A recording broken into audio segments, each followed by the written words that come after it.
Hey, welcome back to another edition of Everything Football 62. I'm your host, Jonathan Big Tex Johnson, a.k.a. Uncle Tex, a.k.a. Professor Tex. This is for my man, Jerram Lowe. He always want to hit me, always want me to hit up a little something. He asked me a question and what I think about certain things, and I come up, I might do a whole show with this, or I might just put it on my, Big Tex Comments Corner or whatever. That's what I might just do, the Big Tex Comments Corner. My man asked me, he said, yo, hey, Big T, what's up? Taysom Hill and Jermaine and Winston and the situation in New Orleans. And there was an article I read, I think might have been Deadspin or whatever. And the guy basically beat me to the punch, but I've already talked about this before. All you guys have been rolling with me for a while. Go back to when I sit up there, somebody asked me about the black quarterbacks last year, and I did a piece on it right before the season was about to start. Several things dealing with Cam Newton, Lamar Jackson coming out of college, Tyrod Taylor situation and whatnot, Teddy Bridgewater situation and whatnot. Look at it this way, my man. And this is what you need to do. Look at it this way. And look, this is just not. And people are don't get it misconstrued, because people try to make it like it's some type of like I'm coming like, oh, you have an issue. I don't have an issue in it. I've watched this game for a long time. Seen a lot of players come and go. You know what I'm saying? And so having said that, it's like I see the writing on the wall.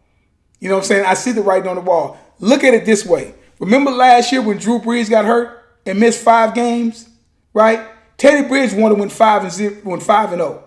Now, you knew that he was going to come back, that Drew Brees was going to come back and going to lead his team, right, into the playoffs and whatnot. And they was pretty much just one and done, which they had basically been one or two and done of the last couple of years anyway. But that's another story.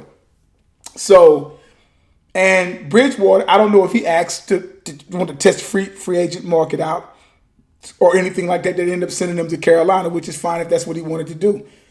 But Drew Brees, because that was the second year of his $50 million contract, and that last year was supposed to be the end. Now, we all know the little issue that came up with Drew Brees this past summer and stuff. Seemed like that's quiet. All's good in the hood now, which is, okay, fine. Figured it was going to be that way. Bridgewater goes to Carolina. Now, I don't know why Bridgewater, in my opinion, you stay there. You got a lot of talent. Defense there. It's some talent around the team. Mind you, Bridgewater's been around some good teams. I still say it, and I always will say that Minnesota Vikings team, that's his team. But I've already spoke about that. That's neither here nor there right now. Forward up to now, Jameis Winston leaves Tampa. I knew he was going to leave Tampa. He had to do some great things. Aries was not going to have no patience with that guy. He had to sit up and do what he had to do. He had to probably throw 30 touchdowns to 5 or 6 picks. Jameis, although erratic, I think in the right system will be a fine quarterback, will be a solid quarterback. You know what I'm saying? Could be a quarterback of that what's my man's name? I can't even think of his name. But Jameis can play quarterback. He tried to do too much over there. And if you were a team like maybe like the Saints now, second string, fine, learn, my man, move on. But here we are in this situation when you're dealing with Taysom Hill. Now, from a football guy standpoint of view, that's the type of guy you'd like to have on your team. Swiss knife, whatever they try to call him. Next part of Slash 2.0, like Cordell Stewart and all this other kind of stuff. This guy was in college for damn near 5-6 years, man. This guy didn't do much as far as a passer is concerned. He's not that kind of guy. He's a football player. He's making his bones being a football player. Sean Payton is just going to be like, I'm going to turn him into a quarterback. I say, now do this. This is real simple, because we're not gonna make this any more complicated than what it is. You take Jameis Winston's his resume from Florida State, right? Take his resume. Now, and you give that to Taysom Hill, right? Give Taysom Hill resume to Jameis Winston, and you tell me whether or not Jameis Winston in this part and Drew Brees is hurt. You tell me who's going to take the field against Atlanta. Oh, wait. Matter of fact, for those who would tell me who's going to take it, go ahead and put it down there in the comments section. Who's going to take that position? Who's going to take the field? based upon what Taysom Hill's done as a college quarterback, as he's done even in the NFL. Look at what Ryan Fitzpatrick does on a week in and week out basis. Now, Pete, what my man did over there, the coach, I can't think of his name off the top of my head, over there at Miami, because Tagovailoa was getting rushed on. I think they sacked him like 5 or 6 times. And you know the psyche of these quarterbacks, he got him out of that. He's going to still be the starter. He got him out of that, brought Fitzpatrick in. Now, Fitzpatrick is lawn around, do whatever he does and whatnot as a journeyman quarterback. The point that I'm making is that there's no way in hell, you know and I know, that there's no way in hell that if Jameis Winston had the same type of resume that Taysom Hill had, and Taysom Hill had the resume that Jameis Winston had, coming out of college or even just playing within the confines of the league, who is going to start at quarterback when Drew Brees goes down? Case closed. There's no way. Black quarterbacks who have resumes out the yin-yang coming out of college still have to act like that they are a less than quarterback. But see, everything is changing, as I've been telling you guys over the past couple of years. And I've said this to you time and time again. The game has changed. You follow? The game is completely changed. The only thing that I find ironic is the fact that you got, whether it's, so just go back to my man Lowe, bruh, you already knew what was going to happen. You knew what was going to happen. My brother, who's a Saints fan, him and his wife, you know what I'm saying, she's a Saints fan through and through. He basically already, he told me Sunday, he was like, dude, look, Winston knew he was going to basically be a third string quarterback coming in there. He already knew that. I said, okay. He said he already knew that, so it ain't no shock, and that's why he said that's why you basically ain't hearing nothing from him. And I'm like, okay, all right, I see that, all right, that's fine, and whatever. But that just goes to show you that a quarterback, black quarterbacks coming out of college, cannot have the type of resume that somebody like Taysom Hill had, and still be taken seriously as a quarterback in the NFL. Everything that Lamar Jackson basically did was still in question. But yet, here you got somebody like Danny Dimes. Like, what did I tell you guys? I said, look at it. This is not me. I'm just telling you what I see. 40 some odd years of watching football and being able to break the game down. Don't tell me Daniel Jones, all of a sudden, he's just running quarterback, run for 80 yards and fall on his face. All the 34-yard touchdown that he had and whatnot. Danny Dimes, he's running. Josh Allen running. All these guys, all of a sudden, these running quarterbacks. Even Mitch Trubisky, when he was running. Y'all running the ball now. But black quarterbacks, because of their athleticism, gets penalized, and it's a curse. But it's not a curse when they do it. I'm just saying, be fair.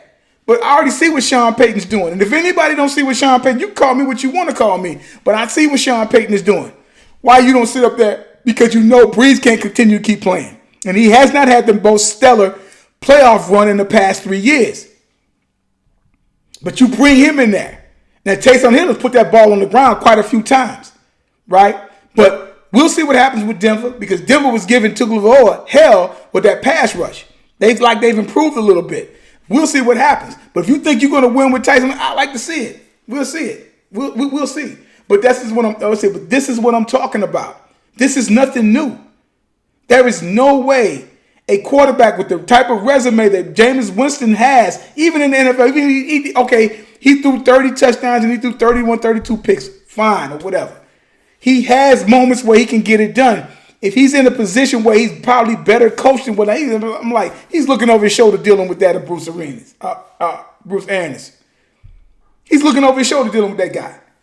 That guy, he's a good coach and everything like that, but he's a perfectionist and, or whatever. I didn't see that it was going to work there. The point that I'm making is that we know that wouldn't have happened. You're not going to take a quarterback that can barely just, is running Nebraska's offense from the 80s. And then all of a sudden, you're going to put him up in there and whatnot as a quarterback, but you do it anyway. If you took Jamel Holloway, you wouldn't gonna take Jamel Holloway and put him in front of a quarterback that has that is a pass first and has stats and has a bunch of lure and everything like that. It's not going to happen. But it happened Sunday. It happened Sunday. But we'll see how that all plays out. But that's something that needs to be told. Because you ask me, it's like, why isn't Teddy Bridgewater still there? Because Teddy Bridgewater, in my opinion, should have taken over the Saints team this year coming up. That's just my opinion. With weapons. Now he's over in Carolina getting sacked left and right. Their quote unquote running back is out. All of that stuff and running for us. I'm like, dude, it's just it's an ongoing saga of this. I've told you guys before, take Michael Vick, take Randall Cunningham, take Donovan McNabb. He had a few weapons here and there, but not that many. You look at Michael Vick and the weapons. In the comments section, where's his wide receiver? Aside from my man Sylvester Crumpler, who did he have as a runner? He had Roddy White for 1 year. And then the whole dogfighting shit came up. I'm telling you, man. But look at what Matt Ryan had around him for the first 5 or 6 years of his career. Be fair. Be fair. Look at these quarterbacks. No talent around these guys, man. These guys got to literally be like Jesus, turn water into wine. But there you go, my man, Jerram Lowe. You know what I'm saying? I'm going to keep it coming, man, and whatnot. I'm going to be coming back, man. And like I tell you guys all the time, man, there is no GOAT. There's no greatest of all time as long as time's still going on. And like I tell you guys all the time, numbers don't lie and get emotional. People do. All right? Oh, and just for a couple of minutes, y'all remember Slash. Remember, man, Cordell Stewart. Yeah, Cordell Stewart made some Pro Bowl years as a quarterback. And I think they might be trying to do this with him, but I'm like, he don't have to own Cordell Stewart at. But put Cordell Stewart on the map with that bomb to Westbrook, I think, against Michigan when they won that. That's what put him basically in the draft. He's like, damn, this cat can throw. But I might come back and hit something a little bit later on, man. But like I tell you, man, that's what it's all about, man, Mr. Lowe. That's what it's all about, man. It's like, no, that's all planned. It's all planned. You know what I'm saying? It's all planned. That's how them cats want that. That's how Sean Payton wants it. Ain't no secret. Have a good one. I'm going to be back.